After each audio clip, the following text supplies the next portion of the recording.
What is up, everybody? I am Get Flinged, and today we're going to be going over 10 tips that are designed to help you get through your first 50 games of Valorant.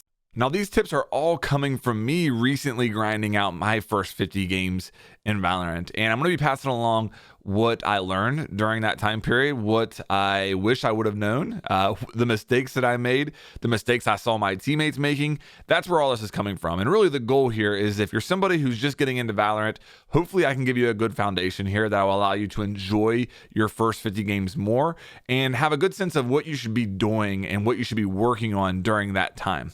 Now, if you enjoy and you want more Valorant content like this, make sure that you subscribe with notifications on. That way you don't miss any of my future Valorant content.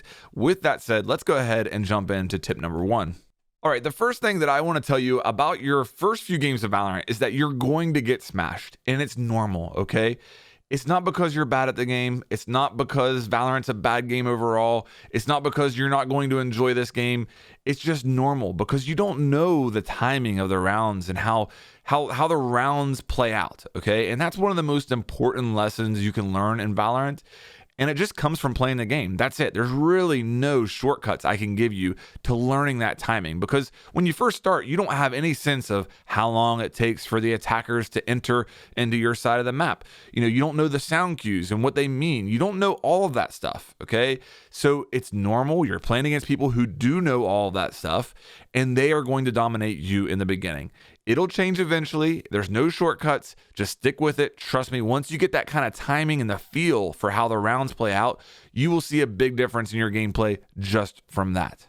All right, moving on to tip number 2, and that is that at its base level, Valorant is really a game of corners. It's about defenders having map control and starting out with it and being able to hold corners, and attackers having to find a way to get past these corners in order to get map control and get a plant down themselves. And to demonstrate exactly what I mean by these corners, let's hop into a custom game right now and I'll show you. All right, so here we are on Haven, and let's take a look at the A side to demonstrate what exactly I mean by these corners and how you have to overcome these corners, especially as an attacker, okay? So we're going to start out with Phoenix. I think he's a great example of this. And if you're attacking and you want to go towards A on Haven, really the first corners you have to worry about are right here. And this is only the case if defenders are playing aggressive. They might push down into sewers, so you might have to worry about this, or they might push down towards the orb there. So you might have to worry about this. Let's assume the defenders are not being aggressive and they're staying back and they're going to give you this map control. Well, you as an attacker are going to push down A long here. And really this corner right here is the first corner you're really going to have to worry about, because there's so many places defenders can be out here, okay? They could be here, they could be here, they could be up in heaven, they can be below, they can be on the box, they can be on top of the box, they can be right here. You get the picture. So many places that defenders can be. So Phoenix has some tools that they give him in order to try to overcome this.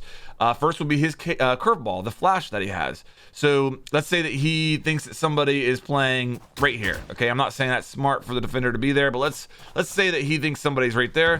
What he can do is use his curveball, throw it out. It goes off, it blinds, he comes out, gets the kill, or pushes the defender off of that spot, and then now that allows him to push up and gain this map control. Okay, let's assume that he thinks that a defender might be over here. Well, this is an example of where he could use his wall to push to cover that up, and then push behind it and block that line of sight, and again allow him to get this map control and push in. Theoretically, he could use his molly if he thought that somebody was maybe like back here. He could use his molly to throw it out. I'm not good at throwing these yet, so throw it out right there, take somebody off of that line of sight, get them off of that. So again, you can push up, gives you some time to take this map control. That's an example of how you can use Phoenix and his kit in order to overcome these corners. And him alone he's not going to be able to overcome all this by himself. It's going to require some coordination. So let's switch over to Omen now and take a look at what he can do to overcome these corners. All right, so here we are in the same place with Omen, and let's take a look at what tools he has in order to overcome these corners. Okay, so he's back here. First of all, let's take a look at his smokes. Okay, so he can smoke out heaven if you think somebody's up there. Shadows traveling. And then push up. He technically could smoke out heaven and over here. That was not a good smoke, but you get the idea. So that's one of his tools. He's got a blind and paranoia. So let's say that he thinks somebody is like holding the box right here. He can send his paranoia through there. It'll blind anybody that's right there, and then he can push up. He also has his shroud step. So if he thought somebody was like on that corner holding, like, let's say he thought somebody was like back here holding it like this, he could use his shroud step to go like this and just bypass that angle completely. So it gets him to cover and then comes around. And finally, I mean, you could count his ult, you know, using his ult just to transport from here to, you know, say up into heaven or something like that. Not saying that's a good idea necessarily, but it is a way of getting past these corners. Okay, at the end of the day, what I really hope that you take away from this is that you want to avoid those easy kills that you're giving to the defense when you're coming to corners like this and you're just walking out with zero information, using zero utility. All these lines of sight are available and open to the defenders, and you're going to be an easy kill to them. Avoid that. Coordinate with your teammates, use your utility. Don't be an easy kill for a defender who's sitting somewhere and just is going to get an easy kill on you by holding an angle like this. Don't die like that, okay? And you will notice a huge improvement in your gameplay.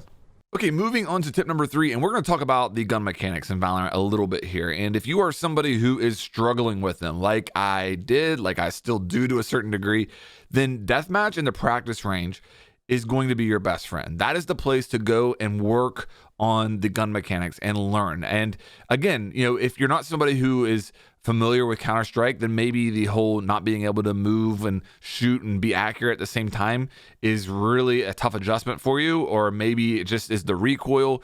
Maybe it's just not aiming down sights.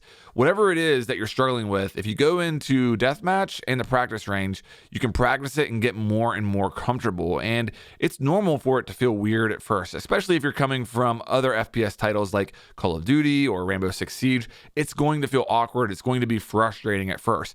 But eventually, if you practice enough, you'll come around to it. And it's actually really satisfying for me now to get headshots, and I'm actually kind of enjoying the gun mechanics now. But the thing with trying to learn the gun mechanics in unrated or competitive for that matter is that you don't have enough repetitions in there. In 15 minutes of deathmatch, you can get in probably 4, 5, 6 times the amount of gunfights that you can in unrated, maybe even more than that. So it's a much more efficient place to practice that stuff. So that's what I would give you advice there. Just make sure you're not going into deathmatch trying to win. Make sure you're going and actually practicing stuff that's going to apply to like a real game, and you'll get a lot of good practice out of it. Okay, moving on to tip number 4, and we're going to talk a little bit about what agents I think you should be playing in your first 50 games. And this might be a little bit controversial, but I'm going to ask you to hear me out, okay? I'm going to tell you to stay away from the controllers. Now, who are the controllers? That's Brimstone, Omen, and Viper. And I fully recognize that all 3 of those agents are considered by many to be the best agents in the game, and I do not disagree with that, especially Omen. I think you can make a very strong case for Omen being the strongest agent in the game right now. But in my opinion, when you are starting out and you're in the beginning phases of this game, you are better off to go towards an agent that's a little bit more simple. The controllers require some map knowledge.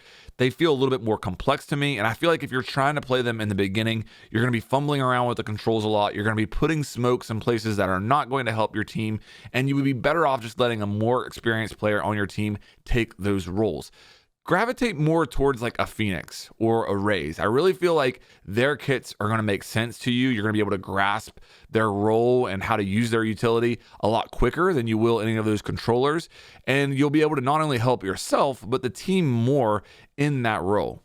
Okay, moving on to tip number 5, and that is don't lone wolf. And what I mean by that is try to play with your teammates. If you see, 4 of your teammates stacked up on a lane, then don't go to the complete opposite side of the map and try to do some crazy flank. There's nothing more frustrating than being on a team and having a really well-executed push into a site, ending up being in a 2v2, and you look and your teammate that's alive with you is on the complete opposite side of the map, and now you're basically in a 1v2 on site because that teammate can offer you no help. The other thing I'll say with this is that if you're pushing in the proximity of your teammates, this doesn't mean you have to be in their back pocket, but if you're close to them, you're going to get information. If they die, then you're going to get information based upon where they died from. And sometimes that can be the best information you can get. Okay, so Lone Wolf, you might get some easy kills that way, but I do not recommend it in the beginning. Moving on to tip number 6, and it is learn when to slow walk. Number one mistake that most people make in like their first 2 to 3 games, they don't slow walk enough. After that, the number one mistake is that they slow walk too much. It goes from one extreme to the other. There's a time and a place to slow walk. There's a time and a place where slow walking can hurt you. And there's really no shortcuts. You got to play the game and recognize it, but it's something you need to concentrate on and focus on. And the other thing I'll say with this, if you see a teammate pushing a lane and slow walking, don't just come up and sprint on top of them. That is really frustrating, okay? They're slow walking for a reason, and if you come in not slow walking, you're completely ruining whatever they're trying to set up. If you look on the mini map, it will show you the area of effect that your sound travels. That ring is how far the sound travels when you are walking normally. Pay attention to that. It can help you out. And if you feel like an enemy might be within that ring and you have the chance of surprising them, sure, slow walk. But there is such a thing as slow walking too much, and you want to be careful of that as well. Tip number 7 is that the Phantom is more forgiving than the Vandal. And when you're first getting started, forgiving might be your best friend. Now, listen, if you are an aim god and you can snap on people's heads, good for you. Maybe the Vandal will be the play for you. But most people who are starting out, that's not going to be the case. And if you notice that you're not getting kills in those first 1, 2, or 3 bullets, after that, the Phantom's spray pattern is much easier to get kills with, in my opinion, than what the Vandal is. Now, I'm not saying you should develop bad habits by not learning how to burst fire. I'm not saying any of that, okay? But what I am saying is that in the beginning, there's no doubt about it, if you're not landing headshots, the Phantom will allow you to get kills even after your first 2 or 3 bullets easier than the Vandal does. And that's the main point I want to drive home. Tip number 8 is crosshair placement, crosshair placement, crosshair placement. You need to start thinking about crosshair placement and focusing on it right now. And I, unfortunately, cannot show you what good crosshair placement is. This is going to be a situation where I show you what not to do. It's something I'm working on, but I still have a long ways to go, as you can tell from the background gameplay. So on the screen right now, I want you to focus on my crosshair and how much time my crosshair spends aiming at walls and stuff where enemies can't be. And all that time where my crosshair is there is wasted time and inefficient. Good crosshair placement is where your crosshair is always in a place where an enemy is likely to be. So that way, if an enemy is there, you're likely to win that gunfight. That's really what it comes down to. And, snapping from place to place and really being efficient with that crosshair is so important in this game. Again, I'm not good at it. It's something I'm working on, and I really encourage you to start focusing on it from day one in this game. It will help you out a ton.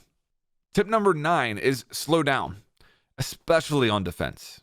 We talked in the beginning about how this game comes down to corners and attackers having to get through corners that defenders already control. If you're a defender, don't make the attackers' lives easier by pushing out of those corners yourself. It's okay if your team wants to, do a one-off strat every once in a while where they play aggressive and try to surprise attackers. That's one thing.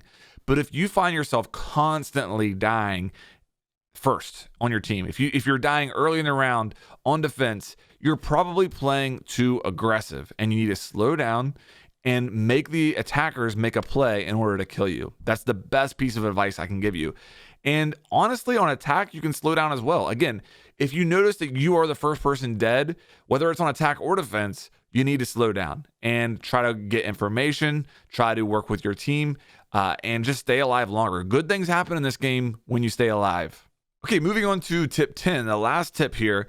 I'm going to recommend that you stay in Unrated for your first 50 games and you ask questions, especially about the economy. Okay, so in the beginning, when you're understanding the economy and stuff, you're going to have lots of questions. Don't hesitate to ask your random teammates. From my experience, every time that I've asked questions about stuff like that, like, hey, why are we saving? Hey, should I buy this round? Every time I've done that in Unrated, I've ran into really nice people who are more than happy to explain and teach. But once you start asking those questions in comp, people get upset that you are learning the game in comp. They want to win there, and they're not going to be so nice there, especially if you start losing and not performing well. So first 50 games, stay in unrated. Don't be afraid to ask questions. That's really how you're going to get a lot of understanding, especially about the economy system in this game and why certain people do certain things. I'm not saying that you should listen to every word that a random says, but still, you can take it with a grain of salt. Maybe you get a piece here, a piece there, and after a while, you're going to gather an understanding of why people say and do certain things in the game. Okay, guys, that's going to do it for the 10 tips to survive your first 50 games of Valorant. At the end of the day, have fun and stick with it. This game is going to be frustrating. You're going to not do as well as you hoped at first. That's completely normal, but stick with it. Eventually, some things are going to click, and when they do, this game is really rewarding and fun to play. I hope you all enjoyed this. If you did, don't forget to like and subscribe, and I'll have more coming your way here soon.